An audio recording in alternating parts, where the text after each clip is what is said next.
सभापती महोदय, सन्मान्य उमाताईंनी मॉलच्या अग्निशमन दलाच्या संदर्भामध्ये या ठिकाणी प्रश्न उपस्थित केलेला आहे आणि मुलांसाठी गेमिंग झोन असतो त्याची सुरक्षा काय अशा संदर्भातला प्रश्न देखील विचारलेला आहे।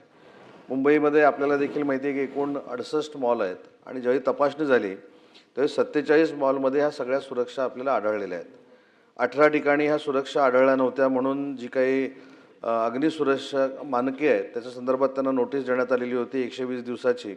त्याच्यामध्ये स्प्रिंकलर सिस्टीम असेल, स्मोक डिटेक्शन सिस्टीम असेल, या सगळ्या तपासण्यात आल्या। त्याच्यानंतर 120 दिवसामध्ये त्यांनी ते पूर्ण केल्या म्हणून त्यांना पुन्हा एकदा आपण ज्याला परवानगी म्हणतो ती परवानगी देण्यात आली।